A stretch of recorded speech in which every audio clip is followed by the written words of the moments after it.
Hey, what's up, you guys?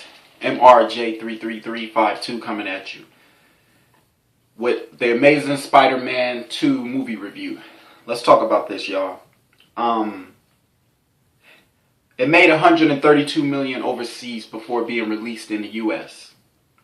That's what I heard. That was the latest I had heard about it. It made $8.7 million on the midnight Thursday showing. It made $35.5 million on the Friday alone date, which was last night, because this is Saturday night.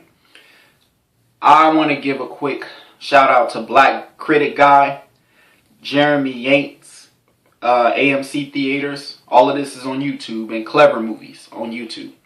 Because I wanted to listen to their reviews of the movie, because I didn't like the movie. And I wanted to get some. I even thought about going to see the movie again.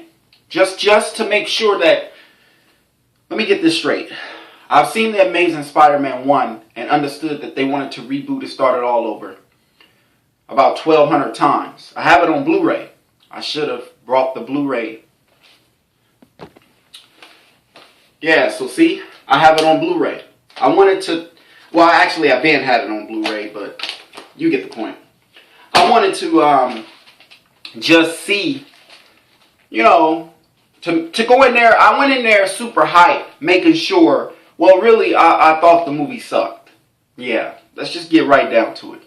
All right, I've seen this one, you know, The Amazing Spider-Man, in the box office, and because this came out, I believe this came out during the time The Dark Knight Rises came out, the Batman movie. So I remember seeing this, and I accepted that they wanted to reboot the franchise. I accepted that.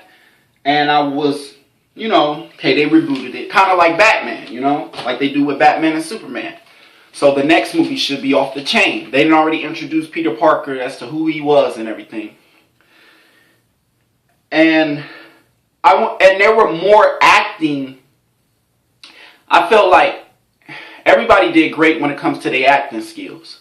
Everybody did good. Everybody was acting it up. I mean, Miss, what's his grandmother name? Whoever Peter Parker grandmother is, she lived it up. Gwen Stacy lived it up. Hell, Peter Parker, I like this Spider-Man. Let me get that straight first.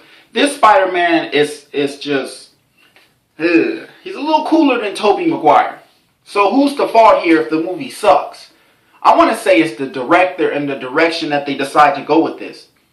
Because this was more about, this movie, I felt like this movie was more about showing off your acting skills versus him being Spider-Man.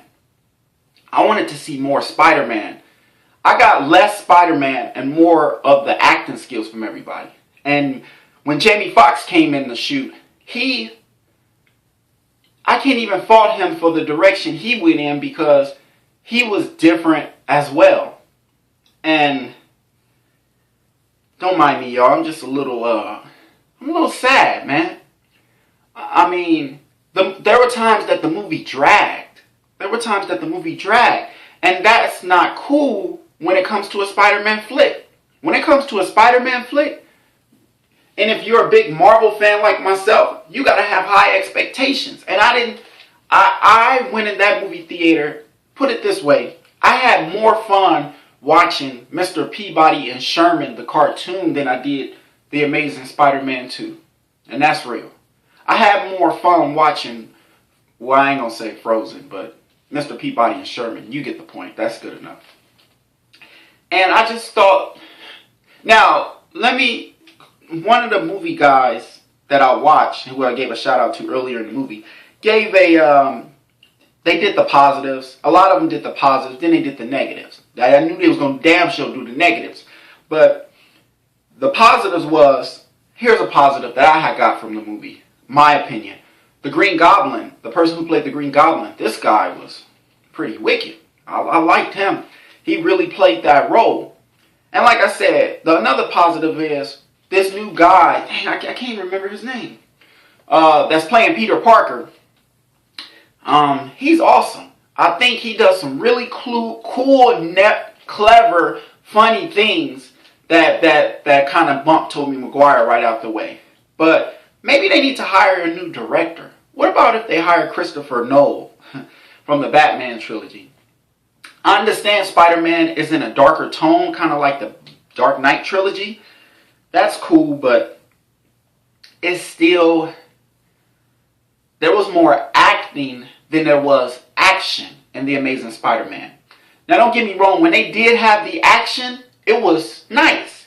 It didn't seem like too much CGI, it didn't drain you, and maybe that's where the director was trying to go, but I felt like because you explained yourself in The Amazing Spider-Man 1 and the three previous Spider-Man movies by Sam Raimi, I felt you as a director didn't need to go there and give us more explanation. Maybe on what happened to his parents, okay, that. But we didn't need the love story between Gwen Stacy and Peter Parker, even though in real life they're dating, supposedly.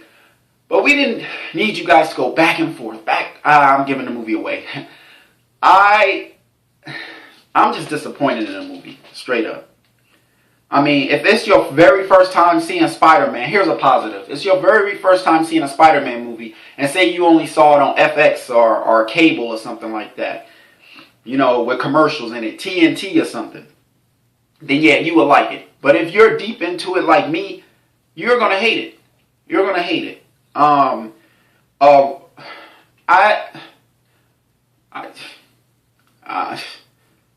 Man, I can't point out nothing positive. Stay after the credits, you know, on Marvel movies. This is a Marvel movie, like I said in my last movie review. Is it better than Captain? Hell no, it ain't better than Captain America 2. You crazy, you know? Usually sequels is very hard to... Comparing this one to the first one, which one you like better? I say they're about the same. I would say they're about the same. And what would I give this movie overall? I want to give it an F because I had high expectations for it. I'm just still kind of in shock and disappointed that I waited all this time for that, for some acting skills. It's obvious what they're setting up for in the movie, and if you've been following the franchise and getting information on the movie, it's obviously what they're setting up. But this is a not so clever movie review because I don't know. I've been waiting on this movie for almost 2 years straight. You know, and to get this out of it, it's like, okay, do you hear crickets? All right. Well, that's it, man. I don't know how to go about this movie and explain it. Will I watch it again? Because, I'm a fan of Spider-Man. I'll watch it again. I just want to give a big shout out to Spider-Man, the guy who played that. I thought he did a great job. I even thought Jamie Foxx's role was a little dull at times. And I definitely want to give a big shout out to the Green Goblin. He lived that up to the fullest. And there was another character in there named Rhino, but don't even let me get started with that. I'm just saddened by this. Saddened and a little heartbroken because I waited a long time for this movie review. And did I like this movie better than Thor 2? I like Thor 2 better. Did I like this movie better than The Man of Steel? I like Man of Steel better. That's it, y'all. This movie review is long overdue. I need to stop this camera, but I ain't got much to say. It's not a good way to kick off the summer. Because my expectations, because of this movie, my expectations are down for X-Men. But I'm going to give Bryan Singer a chance. He got some shit going on in his personal life that ain't so dope.